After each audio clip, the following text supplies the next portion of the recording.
suis heureux d'être parmi vous, j'ai beaucoup de choses à vous dire, et je dois assurer aussi la transition avec le capitaine Fabre-Bernadac, dont j'ai particulièrement apprécié la fin.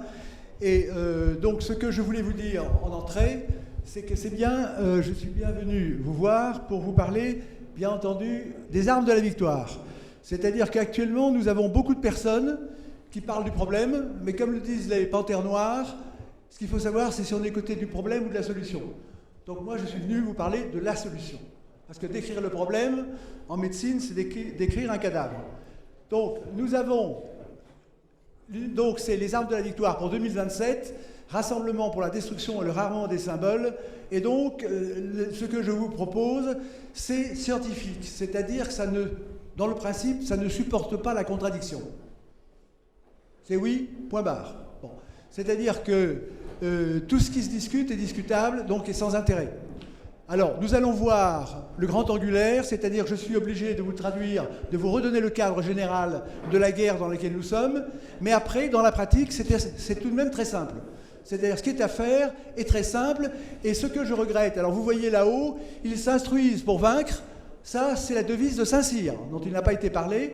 Ils s'instruisent, bon, le problème, c'est que pour s'instruire, il faut avoir un logiciel, c'est l'intelligence. Et donc, mon site s'appelle Réarmer l'intelligence. Parce que si vous n'avez pas les bons schémas de pensée, les bons schémas de décision, vous pouvez vous instruire, mais vous mettez dans les mauvaises cases ce que vous avez appris. C'est le cas de ce qu'on appelle la réinformation générale. Donc, il faut avoir le bon cadre pour disposer de la bonne manière. Bon, et nous allons voir que faire. Alors, je rappelle là-haut quand même la phrase de Machiavel, qui est une phrase citée par Place d'Armes. Effectivement, la meilleure des opportunités... donc, se trouve dans la pire des situations. Donc, nous sommes dans la meilleure des opportunités, selon Place d'Armes. Et ce que je vais vous décrire, ce que j'ai regretté dans ce qui a été dit, c'est qu'on a l'impression que le passé est une page blanche. J'ai entendu dire par quelqu'un que je ne citerai pas qu'il n'y a pas d'antécédent. Il n'a pas été cité, si Sun Tzu qui a été cité, mais ce que je vais vous dire tient compte évidemment des stratèges asiatiques, effectivement principalement des stratèges britanniques, la manière de faire la guerre britannique. Avec Pitt, vous avez également Lyndon Hart, si vous voulez, qui est extrêmement important. Donc, il faut tenir compte des stratégies, particulièrement de nos ennemis, qui sont les anglo-saxons, et qui se présentent comme nos ennemis. Bon. Alors, ce que je vais vous dire, si vous voulez, il faut retenir, il y a quelques mots-clés. Bon, il va y avoir un mot, c'est transfiguration. Parce que j'avais traité déjà les armes de la victoire en 2017, bon, pour 2022, 2022 est passé, maintenant c'est pour 2027. Bon. Et il y a le mot transfiguration qui est l'arme clé. Deuxièmement, il y aura un opérateur, c'est l'inversion. Il n'a pas été question de l'inversion du langage. Comment on nous présente comme des coupables alors que nous sommes les victimes. Il y aura un troisième, il y aura un symbole, c'est le bonnet phrygien. Parce que nous sommes dans une guerre des symboles, bien entendu.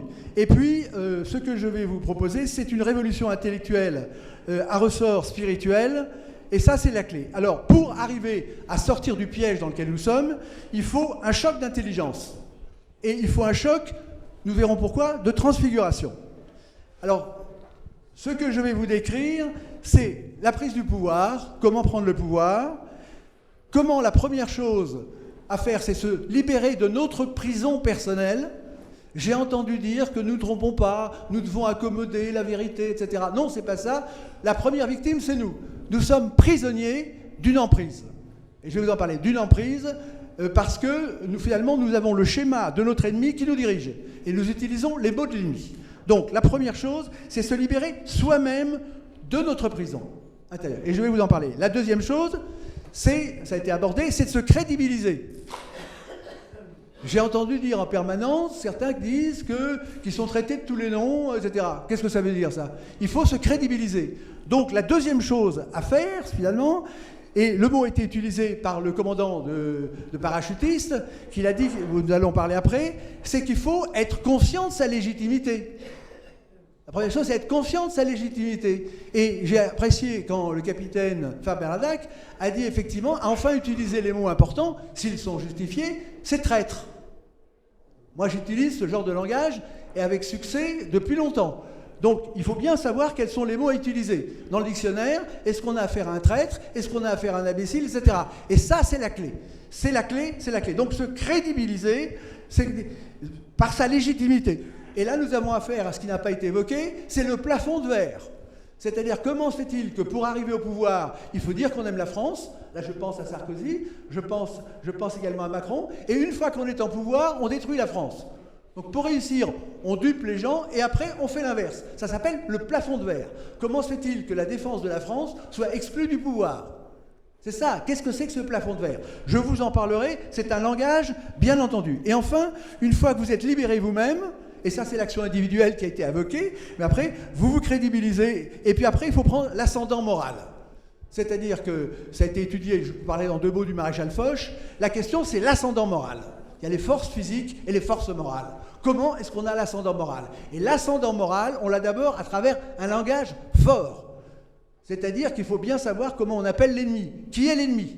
Et ça n'a pas été vraiment évoqué pendant cette journée. Voilà ce que j'avais à vous dire. Alors maintenant, ce que je vais vous dire également, c'est que les mots que j'ai particulièrement appréciés dans la lettre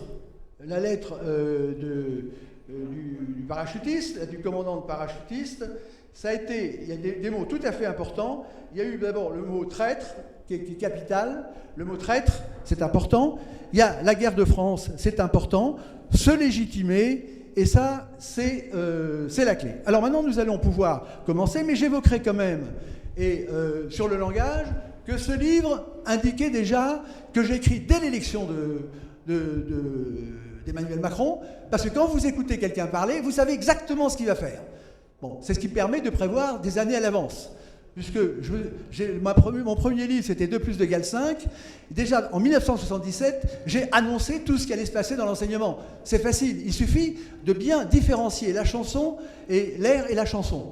Il y a la chanson et puis l'air. Et donc, ce livre, Macron le président ventriloque, la figure du roi à la magie politique. Donc, je voulais vous dire, nous allons parler de magie politique. Il y a quand même une chose tout à fait extraordinaire. J'ai écrit ce livre en se basant sur un mot ventriloque. C'est l'art de Macron pour vous faire croire que c'est vous qui avez dit ce qu'il vous dit. Il y a un adverbe en même temps. Et ça, c'est la clé de l'équivoque, la clé de Machiavel. Et après, il y avait une phrase. La politique, c'est un style, c'est une magie. C'est ce qu'a dit Macron. Il a annoncé la couleur, que c'était un magicien. Mais l'armée, quand même, doit s'interroger sur cette arme qui est la magie, tout de même. Ça n'a pas été fait. Il y a la terre, l'air, la mer, mais il y a aussi la magie.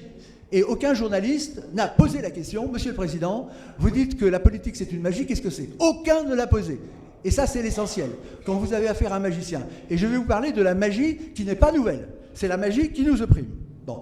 Et simplement je dirais sur les phrases fortes, si vous voulez, ce que j'avais bien indiqué à l'époque, je m'étais référé en disant « Alors Français, si par malheur, ignorant ce glaive de vérité, érigé en arme de victoire, total par Gandhi, vous vouliez ignorer votre propre langue, la vérité de ce que vous êtes, la vérité de ce que vous défendez, la vérité du combat, etc. » Et j'avais dit, vous seriez dans la position de Boabdil, qui était le dernier sultan de Grenade, quand il a dû l'évacuer, auquel sa mère a dit « Tu pleures maintenant comme une femme, ce que tu n'as pas su défendre comme un homme. » Donc, c'est la clé. Je ne vais pas lire le reste, nous n'avons pas le temps. Donc tout ça, ça a été dit. Alors maintenant, nous allons pouvoir progresser. Alors que faire? Nous allons avancer. Alors la première chose que vous devez voir... Alors là, vous voyez une carte du monde. C'est pas par hasard, ça veut dire 2 choses. D'abord, la France est au centre du monde. Quelqu'un que je connais a cherché des cartes, mais dans toutes les cartes bien faites, c'est la France qui est au centre du monde. Et c'est pas par hasard. Et vous devez le savoir que la France, c'est pas par hasard qu'elle est au centre du monde, et la France, ça n'a pas été dit, a la clé de la problématique mondiale. Parce que si nous parlons de l'Occident, nous pourrions parler des Asiatiques, il y a 2 modèles. Il y a le modèle français et le modèle anglo-saxon. Le modèle français, c'est le modèle créateur, et le modèle anglo-saxon, c'est le modèle prédateur. Et nous avons une prédation mondiale, et la France a une vocation, finalement, de donner ce bon message pour le monde. Alors n'oubliez pas, la France qui est au centre. Voilà, ça continue. Alors, le plan. Donc le plan, le champ de bataille. Donc c'est un monde à l'envers. Nous allons voir ensuite la riposte, c'est l'appel de place d'armes. Ensuite, le déni de régalien, c'est la non-réponse à place d'armes. Ensuite, que serait le système politique régalien idéal? J'ai entendu dire par quelqu'un qu'il n'y a pas de système idéal. S'il y a un système idéal, c'est le système français. Et je vous le démontrerai. Bon, ensuite, le plafond de verre auto-immune. C'est-à-dire qu'il y a certaines personnes qui parlent de suicide. Enfin, c'est quand même étonnant. Quand vous avez affaire à quelqu'un qui va mal, il y a 3 possibilités. Soit la personne meurt de sa belle mort, soit elle est assassinée, soit elle est suicide. Et tout le monde ne parle que de suicide. En fait, on a l'impression que c'est un suicide, parce que c'est une maladie auto-immune, c'est-à-dire le langage qui nous est posé nous conduit nous-mêmes à nous censurer, à nous détruire. Et ceux qui sont médecins dans la salle savent ce que je veux dire. Donc c'est une maladie auto-immune, et auto-immune des droits de l'homme, de l'inversion des valeurs et du bonnet phrygien dont nous allons parler. C'est le symbole. Sixièmement, les armes de la victoire, la purgation illuminative du plafond de verre. Comment on retrouve les armes de la victoire? Quelles sont-elles? Bon. Ensuite, le but de guerre, c'est la prise du pouvoir régalien. C'est un terme qui n'a pas vraiment été prononcé. Le problème, il est régalien. Et j'avais entendu Bertrand de Richouf, c'était intéressant, qui parlait des banlieues. Apparemment, il a dit qu'il n'y a que le régalien qui tient. Mais le régalien, c'est le roi. Et nous sommes en République. Bon. Ensuite, méthode. La méthode, opération résurrection symbolique. Et puis après, le lancement, opération transfiguration. Donc, la question aussi que je vais évoquer, c'est celle de Clémenceau, qui avait dit « la révolution est un bloc ». Donc en fait, le problème, c'est la révolution est-elle ou non la solution? Et là, nous sommes sur la destruction. Alors l'idée de constat de base, c'est que nous avons un trésor immense, et que nous sommes réduits à rien. Quand vous considérez ce qu'est la France, et quand vous promenez ici, c'est hallucinant, le trésor de la France. Les symboles, les abbayes, les châteaux, les maisons, le paysage. Donc, c'est ce paysage, c'est ce trésor que le monde entier nous envie. Il nous envie tellement, je le dis pour ne pas l'oublier, que la franc-maçonnerie a pris tous nos symboles pour les inverser. Le mot franc-maçonnerie n'a pas été prononcé, c'est quand même quelque chose d'important. Donc nous avons le trésor des symboles, le trésor des Visigoths, et puis nous sommes là, apeurés, en train de demander pardon, comme si nous étions coupables. Nous avons ce trésor, et nous sommes réduits à rien. Donc les Français sont sonnés, paralysés, de chaque fois quoi faire devant la substitution de l'Empire anglo-saxon à la France. N'oubliez pas qu'il y a seulement 3 fois mon âge, si je peux dire, la France était la Chine de l'Occident. À la veille de la Révolution, la France était le pays le plus peuplé d'Europe, le plus puissant, et il est encore le plus admiré. Parce que nous tenons par quoi? Par le tourisme. Le monde entier vient de voir ce que nous ne voyons plus, évidemment, et nous tenons par le luxe et par le tourisme. Et ça, c'est merci Louis XIV. Heureusement qu'il est encore là. Bon. Alors, la solution, comment mettre en ordre de bataille la vérité politique? J'ai entendu parler de vérité. C'est bien la vérité. Mais la vérité, comment est-ce qu'on l'établit? Et comment est-ce qu'on la met en ordre de bataille? Il ne suffit pas de dire que c'est vrai. Donc ça, nous allons en parler. Bon, donc mettre en ordre la vérité politique pour inverser le sens de l'histoire. Nous n'avons pas le choix. Ou nous inversons le sens de l'histoire, ou c'est l'histoire qui va nous renverser. Il n'y a pas de solution. Quand vous êtes sur une courbe descendante, c'est pas la peine de sortir de Saint-Cyr pour savoir que vous allez vous écraser. C'est ce qui a été dit. Donc, quand vous êtes en voiture, il vaut mieux inverser la vapeur. Sur les voitures, il y a une marche arrière. Et sur notre... Bon, bref. Alors, deuxièmement, donc une vision conceptuelle de la guerre à mort qui nous est faite. Il faut avoir la vision du champ de bataille. Je n'ai pas entendu parler de vision stratégique. Deuxièmement, il y a une figure symbolique de l'ennemi résumant tout ce que j'ai à vous dire et dont vous devez mettre en œuvre l'anéantissement. Nous verrons ça avec le bonnet phrygien. Et troisième, donc le symbole maintenant, c'est le symbole régalien de notre libération. Quel est le symbole qui va nous libérer? Bon, alors, il n'y a que 2 puissances au monde, disait Napoléon, le sabre et l'esprit, et à la longue, le sabre est toujours vaincu par l'esprit. Donc je suis venu vous parler d'esprit, puisque c'est le sabre qui sera vaincu. Bon, mais on va s'en servir quand même. Donc, voilà, il faut poser des baïonnettes spirituelles, il faut poser des baïonnettes spirituelles. Alors après, la France atrophiée, envahie, désarmée. Donc, ce qu'il faut bien voir, c'est que depuis 1715, j'ai entendu des phrases, depuis 1715, la France de Louis XIV, au départ, était le premier royaume au monde. Et en 1751, il ne faut pas oublier que le pape des Lumières, de l'Europe des Lumières, soi-disant de la philosophie, Voltaire, disait « Le siècle de Louis XIV a été le siècle le plus éclairé qui fut jamais ». Donc le siècle des Lumières, ce n'est pas celui du XVIIIe des philosophes, c'est celui de Louis XIV, du roi Soleil. C'est normal qu'il soit le plus éclairé d'ailleurs, si je peux me permettre la plaisanterie. Bon, ma manière. Alors ensuite, le 5 juillet 1789, parce qu'on n'a pas parlé de la guerre de l'ennemi. Personne ne sait ce que c'est que la guerre britannique. Il faut étudier la guerre britannique. Il faut avoir étudié le débarquement. Il faut savoir ce que c'est que l'opération Bodyguard. Comment les Anglais ont fait croire aux Allemands qu'ils allaient débarquer dans le Pas-de-Calais et qu'ils ont débarqué d'où était parti Guillaume le Conquérant. Donc et ça c'est une tradition viking. La tradition viking, nous parlons de l'UNA, quelqu'un me le rappellera si possible, la tradition viking, c'est la tradition de connaître l'information. Et ça les anglo-saxons ont hérité. Alors, le 5 juillet, donc c'était avant le 14 juillet, William Pitt au Parlement dit « Ma manière de faire la guerre aux Français est plus sûre que celle des armes. » Quelle est cette guerre? Je vais vous en parler, c'est la magie. la magie politique, Macron venant d'ailleurs d'Angleterre, si vous avez remarqué. Il a débarqué. Bon, alors, en 1976, Alain Peyrefitte identifie le mal français. Mais il n'a pas su trouver la réponse. Donc il identifie. Mais je vous rappelle, je ne vous l'ai pas dit, mais que Voltaire parle du déclin de la France dès 1750. C'est-à-dire que le summum, c'était Louis XIV, et après, il y a un déclin. Ensuite, en 1995, Mitterrand dit « Ce qui est en cause, c'est l'identité culturelle de nos nations. La France ne le sait pas, mais nous sommes en guerre avec l'Amérique, ou une guerre permanente, une guerre vitale, une guerre économique, une guerre inconnue permanente, une guerre à mort. » Mais comment se fait-il? Tout ça, ça a été dit, Asselineau l'a repris, etc. Alors, il a été question, justement, de se rassembler, et c'est pour ça que je le dis d'avance, la place d'Armes, c'est l'endroit où on se rassemble. Donc, il y a un destin pour la place d'Armes si Place d'Armes le saisit. C'est-à-dire qu'il n'y a pas des personnes qui doivent parler isolément, il faut effectivement un quartier général, il faut un rassemblement, il faut une doctrine de guerre, etc. etc. Bon, puisque on est en guerre, si on est en guerre, ben, il faut avoir une stratégie.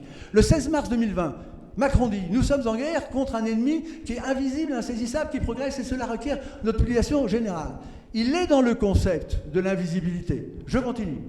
Depuis 1789, la France a connu 14 constitutions, 8 occupations sur 70 ans,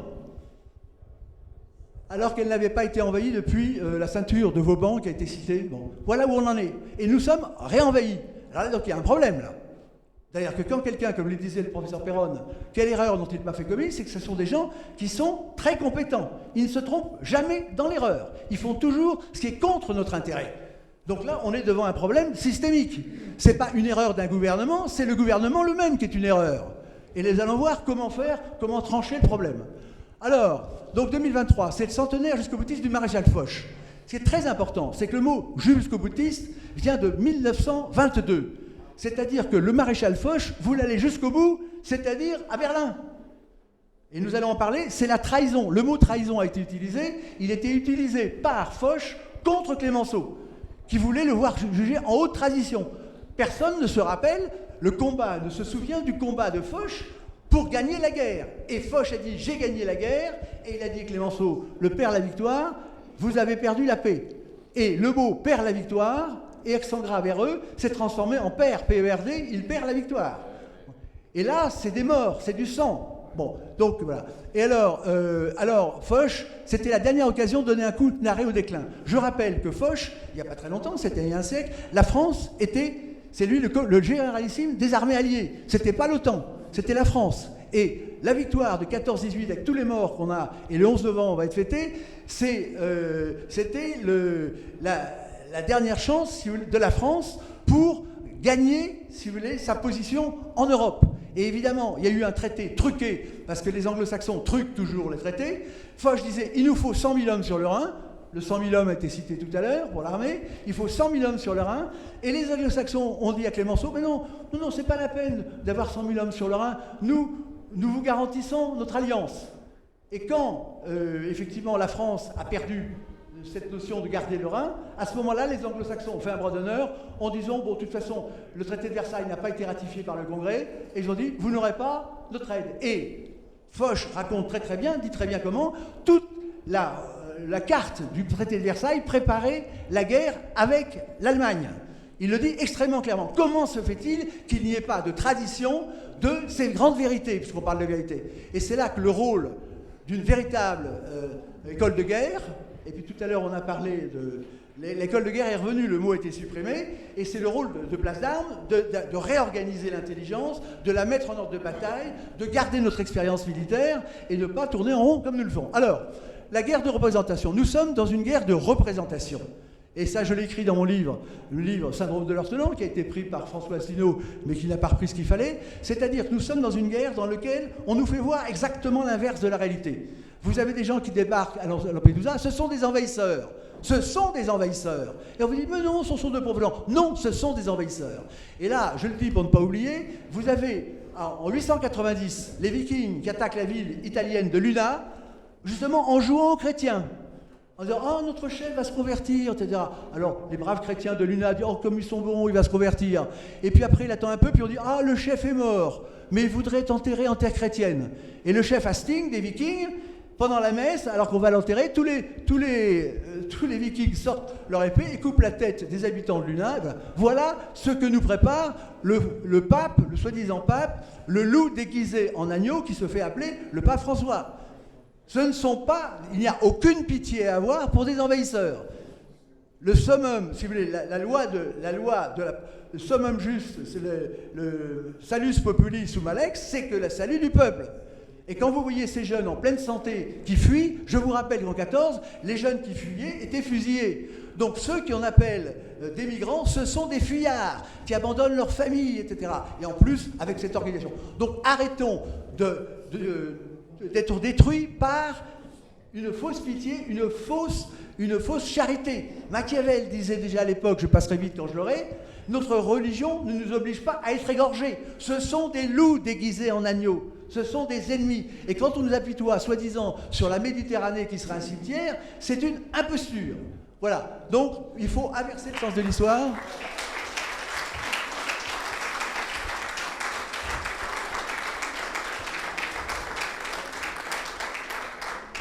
Vous voyez, et je vais vous parler, je vous remercie, vous commencez à suivre, c'est de l'arme secrète d'aveuglement et d'invisibilité. Nos ennemis se rendent invisibles et nous culpabilisent. Donc c'est ça. Et alors il faut pour ça, comme vous l'avez fait en applaudissant, il faut inverser le cours de l'histoire, il faut un suprême choc d'intelligence, il y a un truc. Et c'est ce truc dont je vais vous parler. Je me rappelle parce que pendant la guerre d'Indochine, la guerre d'Algérie et compagnie, j'avais de la famille qui était là-bas, et je me suis dit, c'est quand même étonnant, c'est toujours ceux qui ont raison qui perdent. Et je vous rappelle que l'armée française a gagné en Algérie, mais elle a perdu à Paris. Je ne parle pas de l'indépendance ou pas, mais quand vous faites assassiner 80 000 des harkis alors qu'ils devaient vous protéger, il y a quand même un problème. Donc on a toujours l'armée qui gagne, et après, la trahison, dont il a été évoqué, fait perdre ce qui avait été gagné. Et c'est en continu. La guerre de 14 avait été gagnée sur le terrain, 1 400 000 morts, et par la trahison de Clémenceau, finalement, eh bien, la France a perdu sa position hégémonique, l'Allemagne a été consacrée, et après, je ne vous parle pas des 40 à 60 millions de morts qu'il y a eu après. Donc, on a un problème de choc d'intelligence. Et Clémenceau, je vous dirais comment il s'est battu, il s'est quand même bien battu, mais c'est peut-être pas tout à fait aussi bien battu qu'il aurait fallu, en tout cas. Enfin bon. Mais en tout cas, il a dit, je prends position devant l'histoire, je veux sauver mon honneur, voilà, c'est une trahison. Et alors, quelle est la tradition militaire qui a gardé cette trace de l'héroïsme de Foch? Rien. Bon, c'est ça. Voilà, alors, il faut inverser le cours de l'histoire. Alors, nous allons continuer. Le champ de bataille. Alors, quel est le champ de bataille? Tout le monde vous en a parlé, je vais aller très vite. Mais vous l'avez en tête. C'est un monde à l'envers. Nous sommes dans l'absurdistan. C'est un terme qui a été utilisé d'ailleurs par un magazine allemand. Nous sommes dans l'absurdistan en permanence. Vous avez des gens qui vous envahissent, on dit « Oh, comme ils sont bien, donnez-leur de l'eau ». Et puis après, vous avez le douanier qui leur donne le formulaire pour aller trouver l'association qui va leur faire... Non mais, on est dans l'absurdistan en permanence. Bon, on avait le nucléaire, il y a le président Macron qui arrête le nucléaire. Puis on va dire « Faut avancer ». Nous sommes dans l'absurdistan, mais ce n'est pas une erreur. Ils sont très compétents. C'est un système pour nous tuer. Et quand on a quelqu'un qui veut vous tuer, ça doit nous rendre intelligents. Donc, l'absurdistan, règle d'or de la représentation, c'est exactement l'inverse. Bon, alors vous avez l'école. Alors l'école, vous voyez, l'école qui marche à l'envers, chaque fois qu'il y a une réforme, c'est pour détruire l'intelligence. Mon premier livre, nous allons le voir, a bien décrit la destruction de l'intelligence qui est voulue. C'est voulu. Alors je vais rapidement. La République en marche a mis la France à l'arrêt. C'est l'absurdistan. Bon, comme jamais dans l'histoire. Sauver des vies quoi qu'il en coûte. Je l'ai écrit d'ailleurs parce que dans mon langage, j'ai bien traité Macron d'assassin, j'ai bien évalué à 25 000 morts, je n'ai pas été suivi par les résistants en peau de lapin, j'ai surévalué après 40 000, l'assassinat de 40 000, si vous voulez. Donc, sauver des vies, non, massacre dans les EHPAD. J'étais en première ligne dans les EHPAD. Il faut voir ce qui s'est passé, on n'a pas le temps d'en parler. Et puis après, quoi qu'il en coûte, mais quoi qu'il en coûte à qui? À nous. Bon, et maintenant nous sommes ruinés. Mais... Donc, la question, je le dis pour ne pas l'oublier parce qu'il faut aller vite, il manque une voix, il manque une autorité alternative à celle du gouvernement. Il faut qu'une autorité dise « voilà où est la vérité, voilà les bonnes réactions ». Et Louis XIV, quand il a vu que certains officiers ne remplissaient pas la fonction, il a créé le lieutenant. Le lieutenant-colonel, c'est celui qui tient lieu du colonel. Le colonel, on met un lieutenant-colonel pour faire le travail que ne fait pas le colonel. Et donc il a doublé la ligne de commandement. Eh bien il faut faire maintenant un lieutenant-gouvernement, un lieutenant-ministère des Armées, etc. Il faut doubler, il faut qu'il y ait une voie alternative qui organise le pays. Et ça, c'est la vocation de Place d'Armes à faire. Alors, nous allons pas l'énergie, les retraites. Quand on vous dit, écoutez, comment pensez-vous qu'on peut supporter de dire qu'on est en démocratie alors que quand il est avéré que 80% des Français ne veulent pas quelque chose, eh bien ça continue quand même. Bon, les Français n'ont pas voulu la suppression de la peine de mort. Bon, ils n'ont pas voulu... Alors le fameux mariage pour tous, c'est... Eh bien les gens ont peur. Non, mais qu'est-ce que ça veut dire? Depuis le début du monde, on sait très bien comment ça marche. Ni le pape, ni les évêques, ni personne n'a osé. Pourquoi? Ça a été évoqué tout à l'heure, les gens ont peur d'être traités de fascistes, de ci, de ça, etc. Mais donc, ça c'est le plafond de verre, il faut faire exploser le plafond de verre, et il faut que l'espoir change de camp, le combat change d'âme. Maintenant, il faut terroriser les terroristes. Mais ça, c'est un problème de langage. Nous avons un aveuglement du langage, c'est-à-dire que nos ennemis ont un langage tueur, culpabilisateur, et nous n'avons rien en face. Quels sont les mots? Et ça, c'est le sujet. Bon, alors, cette phrase, Macron est très important, parce que comme il dit exactement l'inverse de la vérité, qu'on peut le citer, ce qu'il fait, c'est très important. Macron a dit cette phrase importante, et pour être crédible, il faut citer une autorité. Alors, le président, vous pouvez quand même le citer. C'est pour ça que j'ose vous parler de la magie, sinon j'aurais jamais osé, parce que c'est une vérité de Macron. La politique, c'est une magie. Donc, il faut savoir que maintenant, oui, nous sommes dirigés par un magicien qui, hop, vous fait vous enfermer chez vous. Hop, il vous fait faire vous-même votre déclaration pour l'autorisation de sortir. On a eu ça. Donc c'est un petit coup de magie. Toc, toc, toc. Bon, il faut comprendre que c'est la magie. Bon, alors, Macron a dit, il y a dans le processus décisionnel, et dans son fonctionnement, il y a, dans le processus démocratique et dans son fonctionnement, il y a un absent, la figure du roi. Et il dit, les Français n'ont pas voulu la mort du roi. Mais il ne dit pas qui a voulu la mort de Louis XVI. C'est un vrai sujet. Et là, actuellement, nous avons un processus décisionnel politique qui ne fonctionne absolument pas. Et quel est le truc de ce systématisme? C'est toujours l'inverse de ce qu'on veut. Comment inverser cette attitude? Une seule cause, une carence du système régalien. Je prends un exemple. Vous avez des gens qui débarquent chez vous et qui n'ont pas le droit. Ça, c'est le... Bon, non, le principe régalien, c'est que le roi ou le régalien doit protéger la population. S'il y a donc après, principal, mineur, il y a quelqu'un qui agresse. Le syllogisme dit qu'il faut que le régalien défende la population. Eh bien ça marche jamais. C'est-à-dire que nous ne sommes jamais défendus. Voilà. Bon, alors, une seule cause, une carence du syllogisme régalien. Alors, ça je vous le dis rapidement, c'était mon premier livre de nouvelles mathématiques pour une nouvelle société. Je vais rapidement, mais en 77... tous les mathématiciens ont dit que la formation donnée dans les écoles des maths, c'était un exercice nuisible à l'intelligence. Donc il y a eu un plan de crétinisation dans les écoles volontaire. Je pourrais vous en parler, tout mon livre donne les preuves. Bon, mais là encore, ça n'a pas été traduit en termes politiques. C'est-à-dire que les parents ont laissé faire, tout le monde laisse faire, et c'est le sujet qu'on a, comment reprendre la main. Parce qu'il ne suffit pas de voir quelque chose, comment l'observation se traduit dans la réalité, si vous voulez. Il ne suffit pas de dire que ça va mal. Bon, et là, Place d'Armes est tout à fait la crédibilité de ce qu'il faut. L'armée, c'est un bras régalien, c'est un organe régalien. Donc l'armée, Place d'Armes représentant l'armée, a vocation pour parler. Et je ne vois pas pourquoi, dans un État soi-disant démocratique, dans lequel il y a liberté d'expression, il y a ceux qui savent ne peuvent pas parler. Mais s'il n'y a que les gens qui ne savent pas qui peuvent parler, eh bien ils vont voter toujours pour le gouvernement. Donc il faut... L'armée doit parler. L'armée doit donner la vérité. C'est à elle de donner. Et là, en 2023, donc, ce qui est important, c'est le petit personnage qui coupe le rapport entre la cause et l'effet. C'est-à-dire que le but des mathématiques modernes, c'était de désapprendre le raisonnement. Et le raisonnement, c'est le pouvoir du faible en face du pouvoir. Si vous ne pouvez pas avoir la parole et raisonner, vous êtes mort.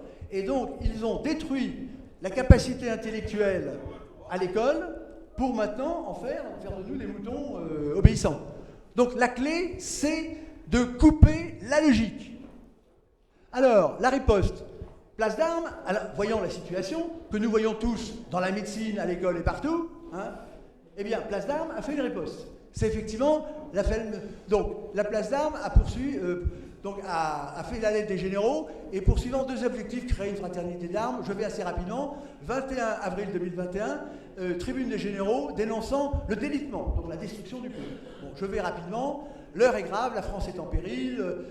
Bon, alors après, évidemment, ce qui est mis en évidence, c'est l'honneur et la patrie. Vous remarquerez que l'armée, quand vous envoyez des gens à la guerre, il n'y a pas marqué liberté, égalité, fraternité. Sur les bateaux, il n'y a pas marqué ça. C'est honneur et patrie. Donc les gens veulent bien mourir pour honneur et patrie, mais pas pour liberté, égalité, fraternité. Tiens, c'est étonnant. Sur les champs de bataille, mort pour la France. Il n'y a pas marqué mort pour la République.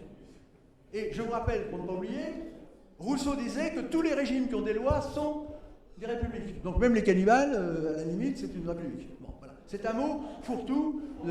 Bon. Donc c'est la question d'honneur, nous allons en reparler, qui est remise en avant. Honneur et patrie, ce ne sont pas des valeurs creuses. Liberté, la liberté du renard n'est pas la même que la liberté de la poule. Donc ça ne veut rien dire. L'égalité, bon voilà, on peut le faire. Donc ce sont des mots creux, ce sont des opérateurs équivoques qui permettent au pouvoir de dire « moi j'applique l'égalité là ». Par exemple, le mariage. Vous ne pouvez pas égaliser autre chose. Vous n'avez pas le droit de dire le mariage, je légalise à ce que c'était depuis le début du monde. Non, non, c'est le gouvernement qui dit l'égalité, ça sera qu'on ouvre ça à tout le monde. Voilà. Donc c'est un moyen pour eux de faire tout ce qu'ils veulent. Ça leur donne le pouvoir absolu. Alors, bon. Donc, les militaires disent nous sommes prêts à soutenir la politique du gouvernement. Là, c'est une erreur, excusez-moi. C'est-à-dire que c'est le gouvernement, c'est le problème, c'est pas la solution. Donc si les militaires attendent, ce qui est logique, du gouvernement, la politique, la solution, ça ne viendra jamais. Parce que justement, ce sont les politiques qui nous tuent. Donc là, il y a une petite énigme dont nous allons parler. Alors, la France est en péril de mort, il y a les valeurs militaires et régaliennes, bon, honneur, patrie, et j'ajoute fidélité, les traditions pérennes. Donc ça, c'est du côté de la solution. Et le déni de régalien. Je vais rapidement, c'est-à-dire que c'est normal, l'armée se dit il y a un problème, et s'adresse au gouvernant.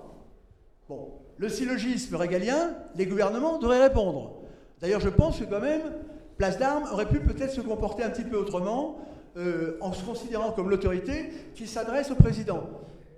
Bon, s'il n'y a pas de réponse, c'est inadmissible. C'est inadmissible de ne pas répondre, même à l'Élysée. Moi, quand j'ai écrit à l'Élysée, ça a beaucoup changé. Mais en principe, j'attends une réponse. Un jour, j'appelle l'Élysée, j'ai dit, je vous envoie telle lettre. Vous l'avez reçu? Oui, je l'ai reçu. Et après, à l'autre bout du fil, on me dit, alors qu'est-ce que vous attendez? Ben moi, quand j'écris, j'attends une réponse. Ils n'y avaient pas pensé. Vous voyez où on est.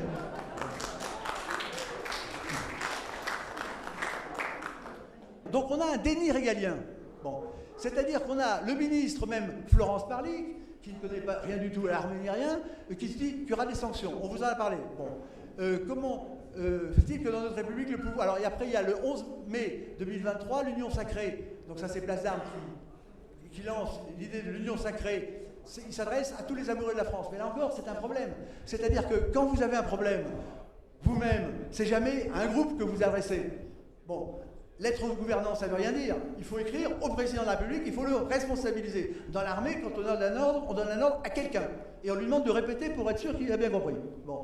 Après, quand vous vous adressez aux amoureux de la France, c'est trop vaste. Et j'ai entendu dire, ah, les Français, ça ne veut rien dire. Les Français n'existent pas. Hein, si vous voulez du pain, vous ne faites pas un appel aux Français, vous allez voir le boulanger. Donc il faut s'adresser à la bonne personne. Quand vous êtes malade, vous ne dites pas appel aux Français, je suis malade. Non, vous allez voir le médecin. Donc il faut s'adresser à la bonne personne. Bon, alors après il y a eu la verbalisation, on ne va pas en parler, mais comment est-ce qu'il faut faire quand on est maltraité? Est-ce que les 135 €, il ne fallait pas réunir tout ça et demander une audience au ministre des Armées? C'était lui qui avait fait la chose, ou alors au président de la République. Et là, vous rentrez dans un débat. C'est-à-dire que vous avez une autorité illégitime et vous montrez qu'elle est illégitime. Vous faites la démonstration. Vous dites, voyez, il est président de la République, comment se fait-il qu'il ne fait pas ce qu'il faut? Et là, vous êtes en train de disqualifier le pouvoir illégitime. Mais ça demande une démonstration. Il ne suffit pas de dire que quelqu'un est un traître, il faut le prouver. Il faut l'amener, et ça n'a pas été fait. Bon, alors là, il y a dans le processus démocratique et dans son fonctionnement, etc., c'est ce qu'avait dit Macron. Oui, il y a un dysfonctionnement. Monsieur le Président, vous avez dit qu'il y a un dysfonctionnement. Eh bien, c'est ce que nous constatons. Et vous ridiculisez Macron. Parce que le ridicule fait partie des armes de guerre, dans certains cas. Bon, donc l'appel de Place d'Armes, ayant conduit au déni des régaliens, confirme au plus haut niveau le constat général d'inversion du monde, d'un monde à l'envers, de l'aveu d'absent de Macron. Donc l'absent dans le processus... Donc il y a un absent au haut de l'État. Alors là, on est dans un syllogisme, c'est qu'effectivement, le destin manifeste de Place d'Armes, l'armée, c'est la nation, disait Napoléon. Je ne suis pas totalement d'accord avec ce qu'il dit, mais quand même, c'est un précédent, puisque Napoléon était à l'origine de nos institutions renouvelées de la royauté. Bon, donc, cette idée qu'effectivement, si vous voulez, l'état d'urgence a été évoqué, effectivement, dans certains cas, l'armée prend le relais. Mais, ce qui est important de voir, c'est qu'il y a un déni de régalien. Alors, comment le syllogisme se passe-t-il?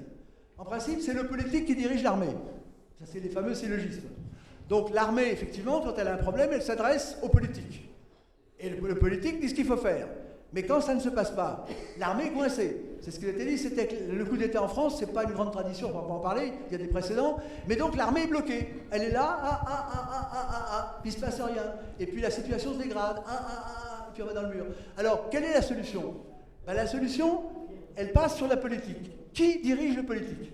C'est-à-dire que le militaire obéit au politique, mais la politique, finalement, est d'ordre symbolique.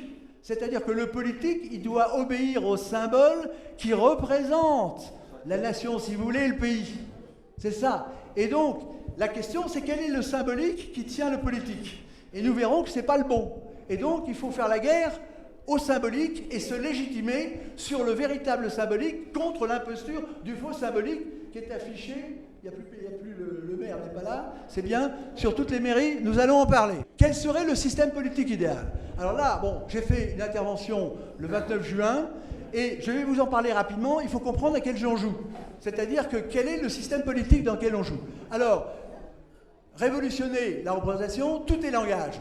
Donc il faut bien comprendre que tout est langage. Et il y a une malédiction sur le pouvoir. C'est-à-dire que la révolution a été faite en disant « le pouvoir c'est mauvais ». Les marxistes disent « le pouvoir c'est mauvais ». Le patron, il est mauvais, il est paternaliste. Les parents oppriment les enfants, les hommes oppriment les femmes. Donc dès que vous partez de cette idée que la hiérarchie, vous inversez la hiérarchie, la hiérarchie protège normalement.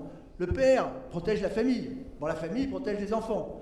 Bon, le militaire protège... Quand vous inversez, vous disiez, dès qu'on est au-dessus, c'est qu'on opprime, eh bien, tout se casse la figure.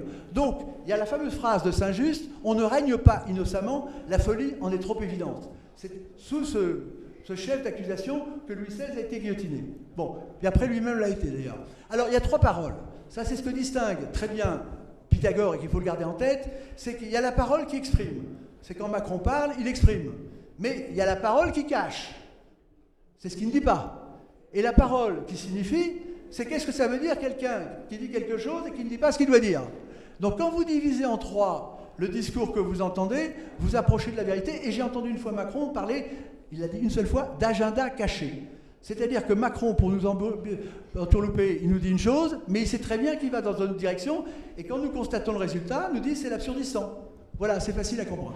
Donc la preuve de l'idéal politique organique des trois couronnes, donc la réalité politique, elle n'est pas mathématique. Les élections, c'est mathématique. Hein, combien on a de voix? La France n'a pas été faite par les élections, même s'il y avait beaucoup d'élections, elle a été faite par la cooptation. C'est sur l'élite. L'élite, c'est celui qui est reconnu comme le meilleur. Donc toutes ces beautés que vous voyez ici, en Gascogne, ce sont des élites de tout ordre, des élites professionnelles, des élites ci, etc. Quand vous voyez la magnifique abbaye que nous voyons en arrivant, ça n'a pas été fait comme ça par des mathématiciens, de faux mathématiciens d'ailleurs.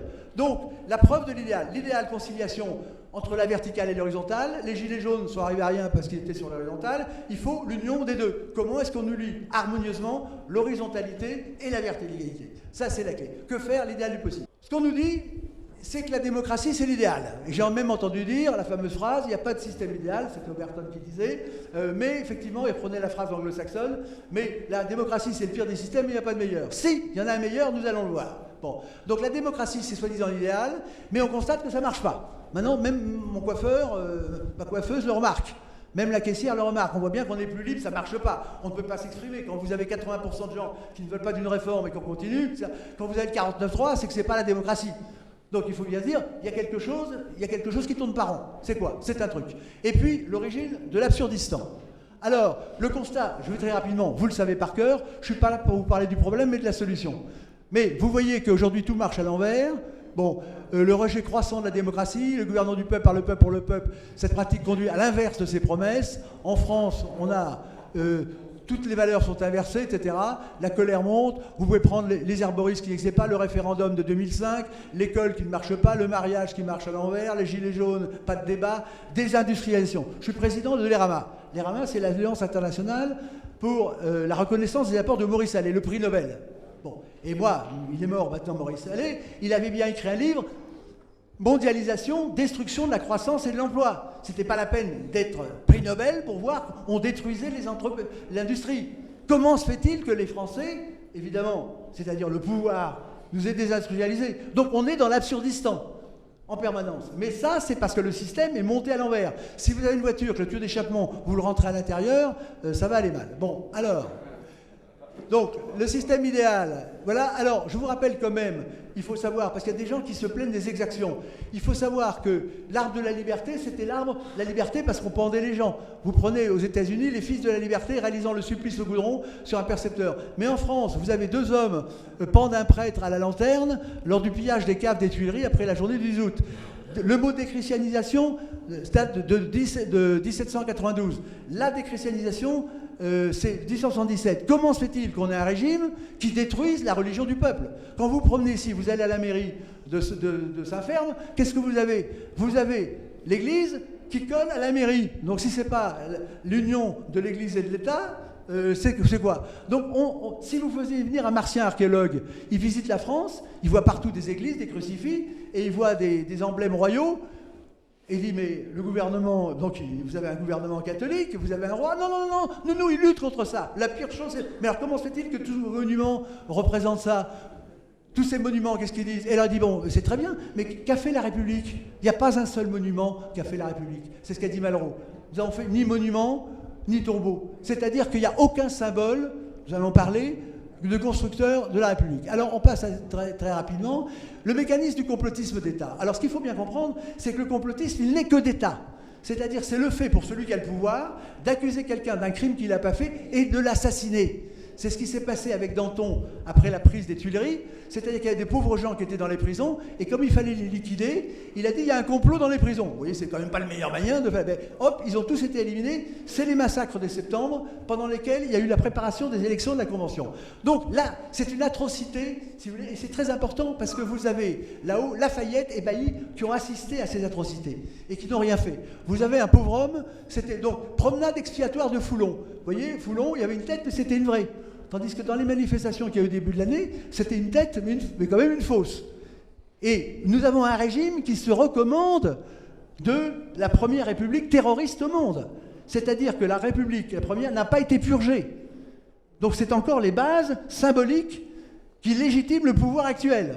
Et quand, vous allez voir. Et donc, vous avez promenade expiatoire de Foulon. Une semaine après la prise de la Bastille, l'intendant Foulon fut pendu et décapité. Il eut droit à ce qu'on appelait alors une promenade expiatoire, qui consistait à empaler la tête du supplicié au bout d'une pique, puis à la brandir tout au long des artères de la capitale. Vous voyez? Ça fait sympathique. Et ce qu'il faut savoir, c'est comment ça s'est passé. À l'hôtel de ville où il est arrivé, il y avait Lafayette et Bailly, n'ont pas osé sauver de l'horreur. Alors, ce qui est important, c'est que n'étant pas en sécurité à Paris, il s'était réfugié. Bon, l'ancien secrétaire d'État à la Marine, etc., malgré son âge et près de 75 ans, il est conduit à Paris avec, dans la bouche bourrée de foin. Comme il fait chaud, on lui donne à boire du vinaigre poivré et on suit le visage avec... Voilà ce qu'est la révolution dite française qui a porté la liberté au monde. Et ça n'a jamais été... Alors je passe rapidement. Bon, alors, les symboles vandalisme. Ce qui est très important, c'est la destruction des symboles. Parce que la guerre, c'est la destruction des symboles de l'ennemi. Et une fois que vous avez détruit ces symboles, il est mort.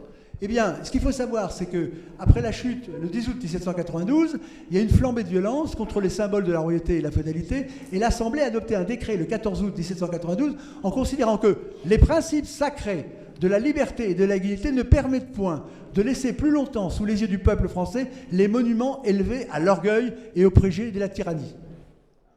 Ça, c'est ce qui était le vandalisme. Et heureusement, nous avons notre patrimoine qui n'ont pas pu enlever, puisqu'ils en profitent, nous allons le voir. Donc, alors, et ça, il faut comprendre ça, ça fait partie de la guerre.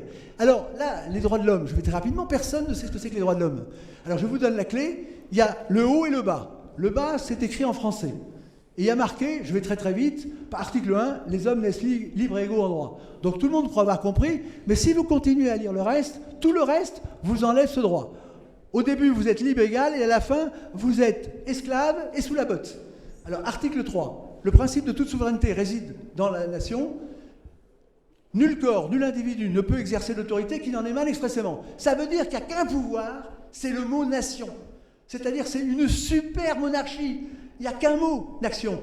Les mères de famille n'ont aucun pouvoir si la nation ne leur donne pas. Les pères de famille non plus. Le chanteur n'a pas le droit de chanter, il n'a pas d'autorité. Mais vous n'avez pas le droit d'enseigner. On voit le problème de l'enseignement si la nation ne vous l'accorde pas. Il n'y a aucun droit naturel. Voilà la situation. C'est les droits de l'homme, c'est une mise en esclavage au nom de la liberté, et on commence à le voir. On ne peut décider de rien. Mais ça, c'est pour le bas.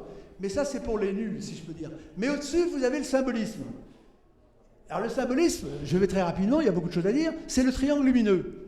Alors les chrétiens vont dire le triangle, c'est la Sainte Trinité, puis il y a un œil. L'œil, c'est celui qui vous surveille, je vous le dis en passant. Bon, il y a milieu. Et en fait, c'est le symbole de la franc-maçonnerie. C'est pas un symbole, c'est le symbole. Or, dans les loges, quand vous rentrez, le triangle lumineux doit être allumé en permanence pendant une tenue. Mais je continue. Les francs-maçons, on en parlera, puisque c'est d'eux qu'il s'agit, ce sont eux qui ont apporté cette troisième alliance qui annule la deuxième alliance du christianisme. Et c'est pour ça qu'ils lancent la déchristianisation. Ils apportent un nouvel évangile, de soi-disant la liberté, et donc il faut détruire l'ancien. Donc la logique de la laïcité, c'est la destruction totale du christianisme. On voit avec les symboles, le mariage, tout ça. Il faut quand même comprendre. Maintenant, les sexes, on ne sait plus. Il y a des gens qui passent à l'école et qui disent aux enfants de 3-4 ans t'es un garçon, donc tu peux être une petite fille. Voilà où on en est. Mais c'est la déchéance. Nous devrions avoir totalement honte, mais ça se fait toujours au nom de l'égalité, la liberté, et personne n'ose bouger. C'est au nom du Père, du Fils et du Saint-Esprit qui a été remplacé au nom de la liberté, de l'égalité, de la sainte fraternité. Bon, nous sommes chez des théologiens. C'est-à-dire que ce qui domine un peuple, c'est toujours la théologie politique. Il y a toujours les deux. Avant, il y avait l'Église et l'autel, et maintenant, il y a la franc-maçonnerie et la dite République qui n'est pas une République. Mais je vais plus loin. En bas, vous avez ce que je dis, mais en haut, qu'est-ce que vous avez? Eh bien, vous avez l'initiation des symboles. Or, ce qu'il faut savoir, c'est que nous sommes dans un régime initiatique. C'est-à-dire qu'il y a les francs-maçons qui sont les initiés, et les autres sont des C, 3 petits points.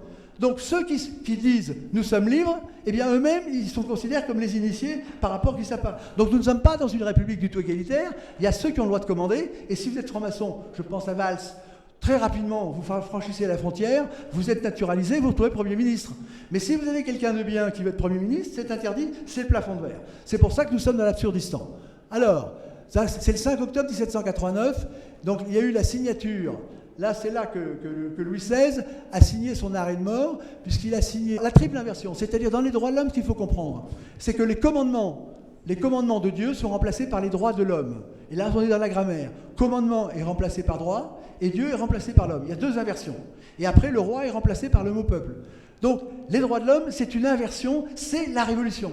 Et la révolution, c'est l'inversion du langage. C'est pas du tout le peuple qui prend le pouvoir. Le peuple, il parlait même pas français. Donc ce qu'il faut comprendre, c'est que tous nos malheurs viennent de l'inversion des vraies valeurs, qui sont les valeurs de beau, de vrai et de bien. Alors, vous avez l'inversion. Maintenant, nous sommes divisés entre initiés et non-initiés, et ce sont les initiés qui gouvernent. Mais ils ont un autre but que le nôtre. Ils ne nous aiment pas, ils nous détestent. Et on le voit, quand vous avez un président de la République qui dit en Algérie que la France est coupable d'un crime contre l'humanité, c'est pas une preuve d'amour. Or, il s'est fait lire en disant... Élisez-moi, je vous aime. Voilà ce que c'est qu'une loge. Alors ce qui est intéressant, ça ressemble bigrement à une église. Mais comment se fait-il que ces gens-là qui nous gouvernent soient pour la laïcité, mais aient une contrefaçon de religion? Parce que la franc-maçonnerie, ce n'est qu'une contrefaçon de religion. Ils prennent nos symboles, ils les copient et ils les retournent contre nous. Donc là, c'est un vrai sujet, comme on dit. L'idéal de la parole, alors l'idéal, la devise, ce qui est extraordinaire, je vais très vite, c'est qu'avec la royauté de Louis XIV, dont je vous rappelle que Voltaire lui-même a dit que c'est le siècle le plus éclairé, c'est quand même pas mal, signé Voltaire, nous avons eu la merveille du monde. Parce que, nous allons en parler rapidement, comment se fait-il que Macron, finalement, avec la laïcité, soit allé à Saint-Denis? Comment se fait-il qu'il aille à Versailles? Comment se fait-il qu'il se serve de ces symboles, dont nous l'avons vu, qui sont une honte, puisqu'ils doivent être... Le peuple ne doit pas voir ces symboles, nous l'avons vu. Comment se fait-il? C'est parce que le pouvoir est dans les symboles. Donc, ils prennent le pouvoir des symboles pour se grandir et ils les retournent contre nous. Là, on est dans la magie politique. Et quand Macron s'est fait représenter un an avant son élection, il est allé à Orléans et il s'est fait représenter comme Jeanne d'Arc. Personne n'a noté ça. C'est historique, je donne les faits. Donc pourquoi a-t-il eu besoin de faire semblant d'être Jeanne d'Arc en disant que la République en marche, c'était l'armée de Jeanne d'Arc? Non, il faut voir pour y croire, parce que justement, ils ont besoin de nos symboles pour nous assassiner. Ils retournent nos symboles contre nous. Et ça, je l'ai exposé dans ce livre. Alors, ce qui est très beau dans Louis XIV, qui est critiqué par tout le monde d'ailleurs, mais c'est que Louis XIV, son programme politique est extraordinaire. Dès 1662, dans le grand carrousel qu'il a fait pour la naissance du dauphin, il a pris un emblème. Et ça, vous allez voir, ce n'est pas le programme de Macron. Qu'est-ce qu'il dit, Louis XIV? Parce qu'il l'a réalisé. C'est extraordinaire. Il dit ce que je vais faire, et il l'a fait, et le monde entier l'applaudit. Il dit, il a choisi, donc il a dit, donc le carrousel m'a fourni le sujet de ses réflexions, etc. Il a choisi donc, il cherchait quelque chose qui représente en quelque sorte les devoirs d'un prince et l'excite éternellement moi-même à les remplir. Donc il choisit l'emblème qui va l'aider à faire le bonheur de son peuple. J'ai choisi pour corps le soleil qui, dans les règles de cet art, est le plus noble de tous et qui, par la qualité d'unique, par l'éclat qui l'environne, par la lumière qu'il communique aux autres astres, qui lui compose comme une espèce de cour, pour le partage égal et juste pour cette lumière à tous les divers climats du monde, par le bien qu'il fait en tout l'heure, produisant sans cesse de tous côtés la vie, la joie et l'action, par un mouvement sans relâche, où il paraît néanmoins toujours tranquille, par cette course constante et invariable, dont il ne s'écarte et ne se détourne jamais, est assurément la plus vive et les plus belles usages du grand. Donc il prend le soleil. Alors maintenant, nous allons voir ce qu'il a fait. C'est-à-dire que le Conseil du Roi, quand vous voyez tous les ministères, toute la France, qui n'était pas bien moins peuplée que maintenant, 2 fois moins, c'est presque pareil, toute la France était dirigée par là. Avec ceci dit, Ayagon a changé, la table était à l'inverse, hein, c'est pas grave. Donc vous avez ici, toute la politique de Louis XIV a été faite. C'est quelque chose d'extraordinaire. Et vous aviez toujours se répercuter jusqu'au plus proche du peuple, les conseils, etc. Donc le roi de France et de Navarre conduit la destinée de la France, le roi de France. Donc quand vous pensez que dans la tête d'un seul homme, il s'est passé ce que je vais voir, vous avez le Conseil du roi. Et qu'est-ce que ça a donné? Vous avez la suprématie européenne, vous avez le traité de Rastatt, et le premier à être rédigé en français plutôt qu'en latin. Protection des frontières, traité de Pyrrhanie, frontières, etc. Vous avez la Louisiane, ça vient de Louis XIV. Vous avez Vauban, la ceinture dont il a été parlé. Vous avez les Invalides pour la place d'Armes. La place d'Armes, c'est les Invalides. Les Invalides, c'est Louis XIV. C'est avec ce dôme, évidemment, religieux. Vous avez actuellement les conquêtes, là-bas. Parce que Louis XIV, voulant protéger la France de Lampedusa, non, j'ai fait un lapsus, voulant protéger, il a écarté la frontière pour protéger Paris. Voilà un souverain, un régalien, un véritable régalien. Ensuite, vous avez les académies de recherche sociale, l'Académie française, l'Académie des sciences, l'Académie des belles lettres, la danse, le langage de la langue est français, pour ces raisons. Le jardin botanique, bon, il supplante Rome. Le but, c'est que le jardin de Versailles soit le plus beau jardin de l'Antiquité. Il a repris le modèle de l'Antiquité pour en faire un moderne. Voilà la tradition vivante. Et vous avez le symbole des rois, Invalides. Bon, voilà. Donc, voilà ce qu'il a fait. Alors, le Conseil, on l'a vu. Maintenant, vous avez les conquêtes de Louis XIV. Je passe rapidement. C'est quand même pas un détail. Hein. Je vous rappelle que Napoléon, qui a son arc de triomphe, eh bien, finalement, il a réduit la grandeur de la France. Hein. Bon, c'est un arc de... Bon. Alors, vous avez l'égalité ou non. Donc, le principe de Versailles, c'est pas l'égalité. L'égalité ne construit que des cages à lapins. C'est-à-dire, c'est le nombre d'or. Et le nombre d'or, c'est très important, c'est bien connu en art, en architecture, partout. C'est l'idée qu'on doit être proportionné à quelqu'un d'autre. C'est-à-dire que le plus faible est proportionné au fort, plus fort comme le plus fort est proportionné à l'ensemble des deux. Donc c'est la règle de l'harmonie. Toute la belle architecture est basée sur le nombre d'or, et non pas sur l'égalité. Alors oui, ça, ce château de Versailles, le monde entier encore de l'envie, et même la plus haute assemblée de la République, elle est où? Elle est à Versailles, c'est le Congrès. Et je disais un jour à un général en peau de lapin à Versailles, je disais, mais la République, il m'a dit, vous êtes royaliste? J'ai dit, non, c'est la République qui est royaliste, parce que sans le château, il n'y a plus rien. Bon. Alors, Versailles, symbole légitimement, c'est le seul lieu au monde qui articule un château, une ville et un jardin. Donc, et alors, Versailles est légitimement, Versailles légitime tout maintenant. Il légitime, par exemple, pour faire l'Empire d'Allemagne, vous avez l'Empire d'Allemagne a été décrété dans la Galerie des Glaces. C'est pas par hasard. Bon, vous avez le traité de Versailles, hélas, a été signé là. Macron, quand il invite, c'est là. Et lorsque les Américains veulent saloper notre art, avec Jeff Koons, ses sextoys, avec la complicité du gouvernement, il a fait l'exposition des sextoys dans les grands appartements royaux.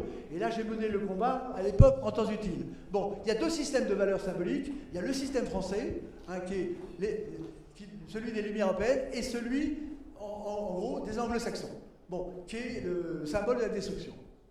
Alors, très rapidement, et je vais très rapidement, donc vous avez deux symboliques au monde. Vous avez le système, là j'ai mis trinitaire, le système notamment franc-maçon. Vous avez l'art royal des Lumières et l'art royal français. C'est-à-dire que Louis XIV, c'est l'art français, mais les francs-maçons ont une magie, c'est l'art royal, d'utiliser les symboles pour atteindre l'objectif. N'oublions jamais que les francs-maçons, ce ne sont que les services secrets britanniques. C'est-à-dire que c'est la main armée de l'Angleterre. Et là, on a la saphiction. Donc, je vais rapidement, parce que... Et alors, le symbole, c'est l'épée pour trancher. L'épée de vérité. Alors, l'envoi, bon, le plan stratégique, ça c'était le 29, c'est qu'effectivement, il faut substituer la vérité à la liberté dans l'ordre logique pour remplacer partout ceux qui ont l'art de mentir par ceux qui ont le droit de commander. C'est-à-dire que la place d'armes, ce sont les militaires qui, en principe, ont le droit de commander. Et nous sommes dirigés en politique par ceux qui ont l'art de mentir. Donc, il faut inverser la proposition. Voilà, c'est le but. Bien. Et, bon, alors, voilà. Le plafond de verre, c'est le plafond de verre, bon, de l'inversion. Je vois comment il faut verser. La langue révolutionnaire, c'est extrêmement important, c'est qu'on a la chance d'avoir un Français qui a décrit ce langage qui fait l'inverse de ce qu'il dit. C'est dans son discours du 31 décembre 1794, un siècle avant Orwell, qui a décrit, et il est censuré. L'Académie n'en parle jamais. C'est-à-dire que ce qui nous donne notre légitimité, puisqu'il ne faut pas la légitimité, c'est que nous savons que nous avons une arme truquée. C'est la langue révolutionnaire qui est au gouvernement. Bon, alors, je le vais assez rapidement. C'est un nouveau dictionnaire. Tous les mots essentiels de la langue, disait l'art, sont aujourd'hui en sens inverse. Le vertu signifie crime signifie vertu, etc. Alors on y va, bon, puisqu'il faut quand même avancer, et il dit à la fin qu'effectivement tous les tyrans donc révolutionnaires utilisent cette langue. Alors bon, on va, c'est une langue monstrueuse, enfin c'est la langue d'Orwell, mieux dit que Orwell. Bon, je vois qu'il faut. Alors toujours l'arme secrète d'aveuglement. Bon, c'est cette langue orwellienne, trompeuse, qui est la langue de la Révolution, c'est pas moi qui le dis, c'est l'art, c'est repris, qui nous tient enfermés. Donc nous devons nous libérer de cette langue mensongère qui, chaque fois qu'il y a un crime qui est fait, on dit « Ah oui, mais on le fait au nom de la liberté, au nom de l'égalité. » Donc Lampedusa, on veut nous assassiner, nous envahir, au nom, soi-disant, de l'amour, etc. Et c'est cette langue qui, inconsciemment, auquel on se réfère en permanence pour mourir. On vous dit « Attendez, bon, le mariage pour tous, c'est vraiment incroyable. » La chose la plus universelle, puisque la République se prétend universelle, c'est qu'un homme, une femme, ça fait une famille, eh bien, au nom de la sainte égalité, tout le monde a reculé. Alors il y a le mot fasciste, il y a le mot sexiste, il y a le mot etc. Donc, comme l'a très bien dit le capitaine Fabre-Bernadac, effectivement, il faut avoir un langage maintenant offensif. Alors, il y a le mot traître, il y a le mot faut voir, mais maintenant, il faut que le terroriste change de camp et pour gagner. Alors, maintenant... bon, on va peut-être conclure bientôt parce que nos amis sont attentionnés depuis début de l'après-midi. Si on peut simplement quelques mots conclure. Non, alors je conclue, mais vous voulez que je conclue ou pas? Donc, oui. Je conclue. Ils ont faim, ils ont soif. Non, ils n'ont pas soif. Ne faites pas. C'est un ventriloque. Il veut vous faire parler. Et moi aussi, je connais le ventriloque. Oui. Alors, je termine. Non, merci encore. Hein, mais... Alors, non, je termine. C'est très important. C'est très. Alors très important. Non, mais et on conclut. Je vais très vite. C'est que la guerre qui nous est faite a été avouée par William Pitt. Et ça, c'est capital. C'est William Pitt a décrit la méthode de base le 5 juillet 1789 dans sa relation de correspondance avec le duc de Dorset, qui était l'ambassadeur. Et il lui dit « Mon cher Lord », et je vous rappelle, la Bastille va tomber après. « Mon cher Lord, le rôle des puissances voisines, il parle de lui et de ses alliés, dont vous êtes la tête d'influence, et la même qu'il y a dans tous les temps et dans toutes les contrées, c'est de semer des ombres entre les peuples et leurs chefs, c'est de suggérer au sujet les moyens d'avilir, d'abaisser, d'anéantir la souveraineté, c'est de faire adopter quelque forme d'administration égale, nuisible à tout le corps national qu'elle appauvrit, sous les prétextes de travailler à sa liberté, et au souverain dont elle a anéanti toutes les prérogatives, alors le monarque trouve autant d'autorité opposée à la sienne qu'il y a d'ordres différents dans l'État. Alors sa volonté n'est rien, sinon le secours de ces différentes volontés. Alors il faut qu'il assemble, qu'il propose, qu'on délibère dans toutes les choses, etc. Et alors on lui donne des tuteurs comme à un peuple imbécile. Et ces tuteurs sont des hommes sur la malveillance desquels il peut tomber. Mais quel est l'état de la nation qu'on propose l'influence des puissances étrangères? C'est la France. Elle a tout confondu, tout bouleversé, tout séduit par son argent et par ses nuées. Il n'y a plus qu'un parti en France, c'est le parti livré à l'influence de l'étranger. Il n'y a plus que des factions hypocrites. Le royalisme n'est qu'une hypocrisie, l'anti-royalisme est une autre. Ce sont deux masques différents de l'ambition et de la cupidité. La nation n'est plus alors qu'un amas d'âmes scélérates et vénales. C'est la main de l'Angleterre qui a fait la chose. Alors je conclue le plus possible. Donc la méthode Pitt, j'y vais, la paralysie. La méthode de combat, c'est la paralysie. Là, vous avez la paralysie plus que la destruction. Donc vous aurez ça, on pourra voir cette paralysie. Alors on conclut. Alors, il faut quand même le dire, la France, tout le monde en parle, la France c'est la création de plusieurs choses. Vous avez la royauté, vous avez les guerriers, c'est l'armée. Troisièmement, vous avez la religion catholique. Quatrièmement, vous avez le clergé gallo-romain. Et après, vous avez les peuples libres de France. Parce que la Révolution a détruit la liberté des peuples. Voilà. Alors, maintenant, donc vous voyez que la Gaule, c'était on va peut-être conclure. Alors, je conclus. Le bleu, s'il blanc, vous plaît, rouge, parce que... ça vaut la peine. Bon, juste, je termine. Le bleu, blanc, rouge, c'est la couleur traditionnelle de la maison du roi. Je vous le dis en passant. Et maintenant, on va arriver aux armes ici. De Gaulle a dit... La guerre fut faite à coups d'épée, la fleur de lys symbolise l'unité nationale. Je termine. Les invalides, voilà. Vous avez, en 1797, la prise du pouvoir, on en reparlera puisqu'on n'a pas le temps. Et je vais terminer quand même sur la bête immonde à détruire. Comme ça, vous allez regretter de ne pas avoir vu, mais c'est pas grave. Attendez, il faut que ça tourne. Alors, vous avez ici quand même, Macron est allé à Saint-Denis pour faire son tour dans le Toulbet. Donc ils ont constamment besoin du religieux pour se crédibiliser, je le dis en passant. Là vous avez une super... Ah oui, si, ça c'est avant. Napoléon a donné la solution à nous. Quand il a vu que tout partait en quenouille, en 1802, c'est-à-dire 10 ans après la prise des Tuileries, il a dit il faut remettre de l'ordre dans la maison. Ça c'est le programme de Place d'Armes. Il a dit il faut réconcilier les Français épuisés par 10 ans d'instabilité. Il faut fédérer autour d'un chef, d'un idéal commun, l'honneur. Ça c'est Place d'Armes. Et unir les courages des militaires au talent des civils comme le symbole fort d'un État puissant. C'est exactement le programme de Place d'Armes. Bon, bah écoutez, merci en tout cas, monsieur. Encore un dernier mot, juste cette page. Et vraiment, ils ont tout compris, n'est-ce pas? Ils veulent supprimer les symboles chrétiens, sauf dans les cimetières. Alors la bête immonde à abattre, ce pauvre Louis XVI, on n'a pas le temps d'en parler, mais nous le verrons tout à l'heure. Le symbole, alors il faut savoir que le bonnet phrygien, c'est le bonnet de la République, des francs-maçons et des pirates. Le pirate, les frères de la côte, c'est liberté, égalité. Et j'ai terminé, là on pourra en parler, mais on arrive maintenant, la haine de la France, le symbole, c'est le bonnet phrygien. C'est-à-dire c'est le symbole de l'absurdistan, du terrorisme, de l'esclavagisme, de la possession. S'il vous plaît, un peu de silence. Je vous laisse sur la fin, hein, mais sachez que le bonnet phrygien, c'est le bonnet des pirates, c'est le bonnet de la franc-maçonnerie, et je peux vous dire, parce que j'ai été décoré, c'est le bonnet à partir duquel, en 14-18, vous aviez pour la civilisation, et de l'autre côté, vous aviez le bonnet phrygien.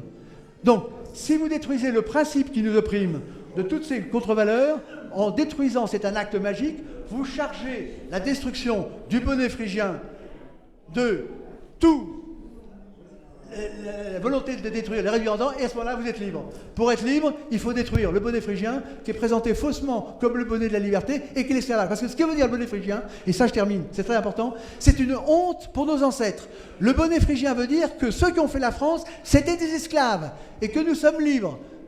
C'est l'absurdistan. Donc nous ne pouvons pas supporter que le bonnet phrygien, sur les mairies, prétende que nos ancêtres étaient des esclaves. Donc il faut réduire ensemble les bonnets phrygiens, et à ce moment-là, c'est le début, c'est le premier acte de la prise du pouvoir. Nous nous libérons de notre emprise du bonnet phrygien.